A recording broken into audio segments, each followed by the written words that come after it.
kids. So we're going to read the next 2 chapters of Charlotte's Web. Let me recap.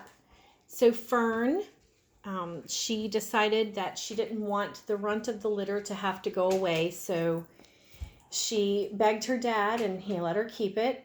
And she took care of it, fed it. And now the pig is a little large to keep in the house and at their home. So it's gone to her uncle's farm. And that's where we're at, chapter 3, Escape. I want you to listen to the imagery that these words create. I talk about delicious words all the time, and I encourage you to use adjectives and adverbs and really expand your vocabulary in your writing. And this is why I want you to listen to this first section and the words that are used. The barn was very large. It was very old. It smelled of hay and it smelled of manure, which is animal poop. It smelled of the perspiration of tired horses and the wonderful sweet breath of patient cows. It often had a sort of peaceful smell, as though nothing bad could happen ever again in the world.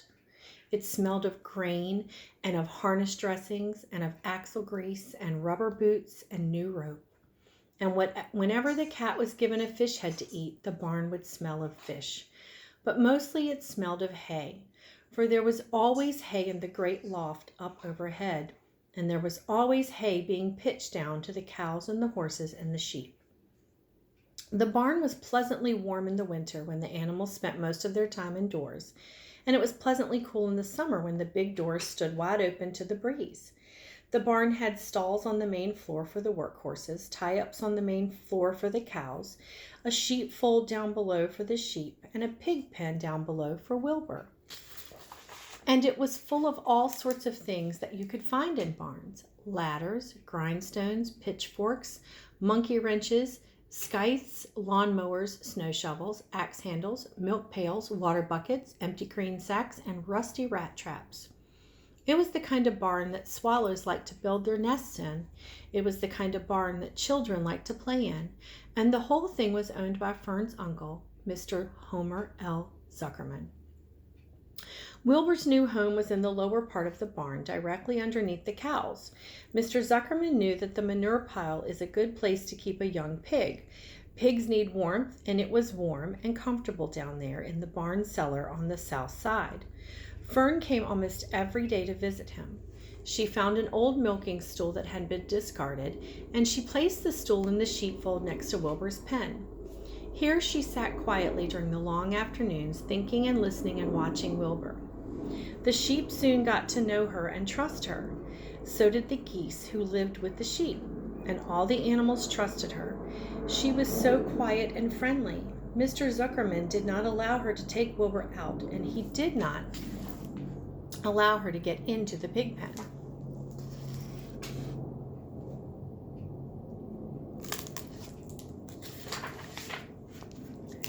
But he told Fern that she could sit on the stool and watch Wilbur as long as she wanted to. It made her happy just to be near her pig. It made Wilbur happy to know that she was sitting there, right outside his pen. But he never had any fun. No walks, no rides, no swims. One afternoon in June, when Wilbur was almost 2 months old, he wandered out into the small yard outside of the barn. Fern had not arrived for her usual visit. Wilbur stood in the sun, feeling lonely and bored.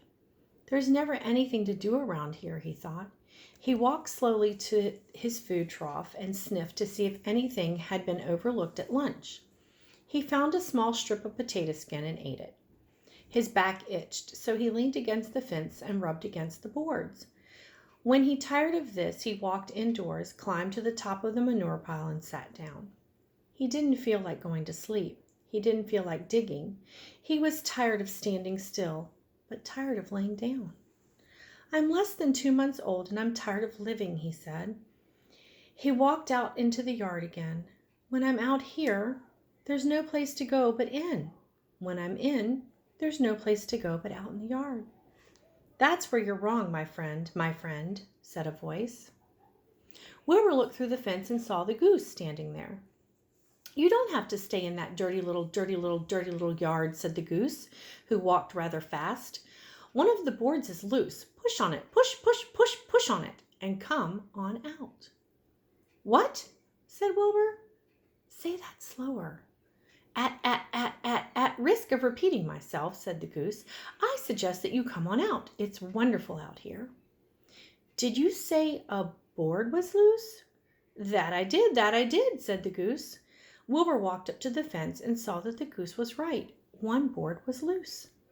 The board gave way. In a minute he had squeezed through the fence and was standing on the long grass outside his yard. The goose chuckled.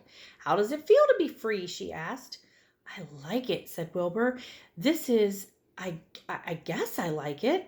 Actually, Wilbur felt kind of queer to be outside his fence with nothing between him and the big world. Where do you think I'd better go? Anywhere you like, said the goose. Go down through the orchard, root up through the sod. Go down through the garden, dig up the radishes. Root up everything, eat grass, look at the corn. Look for oats, run all over, skip and dance, jump and prance. Go down through the orchard and stroll through the woods. The world is a wonderful place when you're young. I can see that, replied Wilbur. He gave a jump in the air, twirled, and ran a few steps, stopped, looked all around, sniffed the smells of the afternoon, and then set off walking down through the orchard.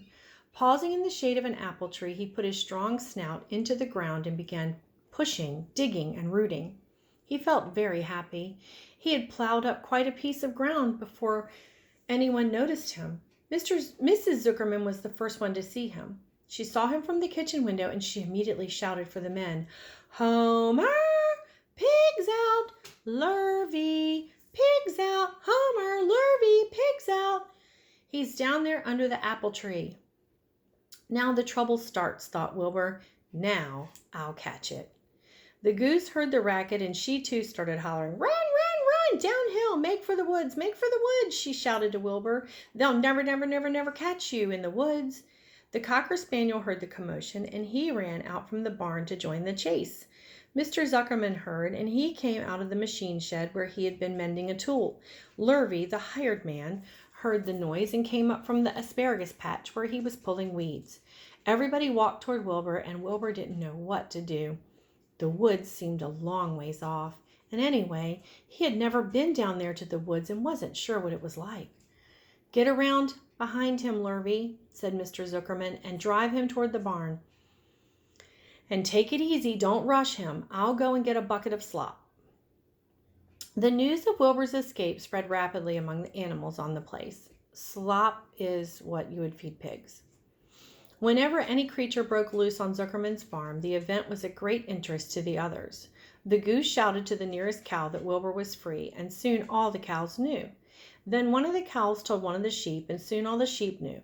The lambs learned about it from their mothers. The horses in their stalls in the barn pricked up their ears when they heard the goose hollering, and soon the horses had caught on to what was happening. Wilbur's out, they said. Every animal stirred and lifted its head and became excited to know that one of his friends had gotten free and was no longer penned up or tied fast. Wilbur didn't know what to do or which way to run. It seemed as though everybody was after him. If this is what it's like to be free, I believe I'd rather be penned up in my own yard. The Cocker Spaniel was sneaking up behind him from one side. Lurvy, the hired man, was sneaking up behind him from the other side. Mrs. Zuckerman stood ready to head him off if he started for the garden, and now Mr. Zuckerman was coming down toward him carrying a pail. This is really awful, thought Wilbur. Why doesn't Fern come? He began to cry. The goose took command and began to give orders. Don't just stand there, Wilbur. Dodge, dodge, dodge about, cried the goose. Skip around, run toward me, slip in and out and in and out and in and out. Make for the woods, twist and turn. The Cocker Spaniel sprang for Wilbur's hind leg. Wilbur jumped and ran. Lurvy reached out and grabbed. Mrs. Zuckerman screamed at Lurvy. The goose cheered for Wilbur. Wilbur dodged between the Lurvy's legs. Lurvy missed Wilbur and grabbed for the spaniel instead. Nicely done, cried the goose. Try it again.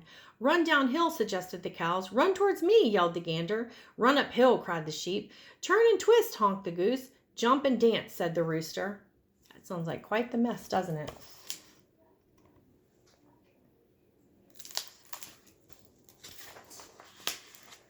Look out for Lurvy, called the cows. Look out for Zuckerman, yelled the gander. Watch out for the dog, cried the sheep.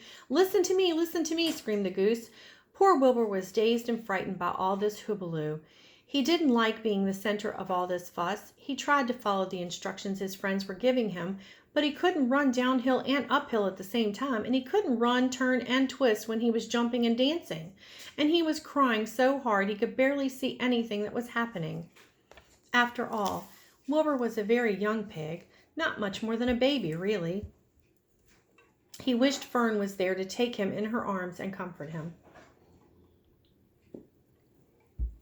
When he looked up and saw Mr. Zuckerman standing quite close to him, holding a pail of warm slop, he felt relieved.